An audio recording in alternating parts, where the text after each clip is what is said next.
এখন অনেকে বলতে পারে, হুজুর আপনারা এখন আলাদা কেন? এখন আমরা আলাদা হওয়ার কারণ হলো ইসলামের জন্যই।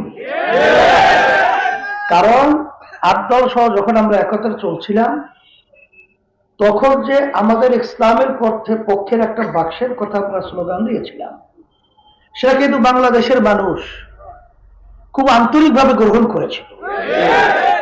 কিন্তু সেই ইসলাম নামক বাক্সটাকে ছিনতাই করে নেওয়া হয়েছে। সেই ইসলাম নামক বাক্সটা এখন আর বাক্স হিসেবে ইসলামের নামে নাই। দেখেছেন আজকে জামাতের সাথে যে জোট রয়েছে, জামাতের নেতৃত্বে যারা নাকি ওখানে একত্রিত হয়েছে, তাদের পরিষ্কার কিন্তু স্লোগান কিন্তু প্রচলিত, যেই নিয়মে দেশ আগে চলছিল সেই নিয়মেই তারা চালাবে। তারা ইসলামের নিয়ম অনুযায়ী দেশ পরিচালনা করবে না। তাইলে আগে পরে 53 বছর ওই নিয়মে দেশ চলার পরে তারা যে বলে তারা ইনসাফ প্রতিষ্ঠা করবে, আমরা তো বলবো আমেরিকায় তো ইনসাফ প্রতিষ্ঠিত করতে চায়, লন্ডনও তো করতে চায়, আর অন্যান্য সব জায়গায় তো করতে চায়। কিন্তু কোন নীতি আদর্শের মাধ্যমে ইসলাম ইনসাফ প্রতিষ্ঠিত করবেন, সেই নীতি আদর্শটা পরিষ্কার করতে হবে। আমরা ইনসাফ প্রতিষ্ঠিত করতে চাই ইসলামের নিয়ম আদর্শ অনুযায়ী, কিন্তু আপনারা করতে চান কোন নিয়ম নীতি অনুযায়ী? এই নিয়ম নীতি তো আমেরিকার নিয়ম নীতি, বিজাতিদের নিয়ম নীতি। এতে ইনসাফ প্রতিষ্ঠিত হয় না, এরা সম্পূর্ণ ধোঁকাবাজি হয়। এই জন্য আমি সকলকে তার আহ্বান জানাবো যে আমরা ছিলাম যে কারণে বের হলাম। এখন অনেকে মনে করতে পারেন যে আমরা হয়তো একা হয়ে গেছি। আমি বিভিন্ন জায়গায় বলে থাকি, আল্লাহ রহমতে আমরা একা হই নাই, আমাদের সাথে আল্লাহ আছে।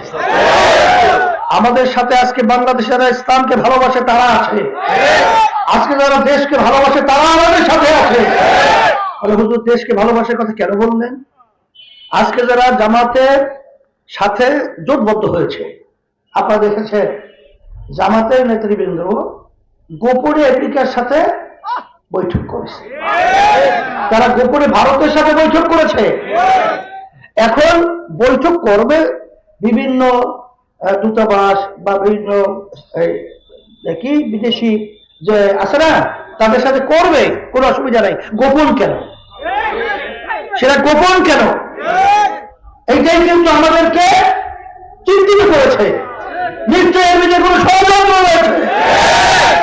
এই জন্য আমি সকলকে তার আহ্বান জানাবো, আসেন, আমরা এই দেশে জন্মগ্রহণ করেছি, এই দেশের মাটি, এই দেশের আমার চিন্তা, আমার দায়িত্ব, কর্তব্য দেশকে কিভাবে ভালো করা যায়। সেই লক্ষ্যেই ইসলামী আন্দোলন বাংলাদেশ, আমরা বলেছি যারা দেশকে ভালোবাসে তারা ইসলামী আন্দোলনের পক্ষে, হাত পাকা প্রতীকের পক্ষে থাকবে। পরিবর্তন আমাদের কি করতে হবে? কারণ পানীয় ভাগে, স্থলভাগে যত বিপদ আপদ মুসিবত সব কিন্তু আমাদের হাতের কামাই।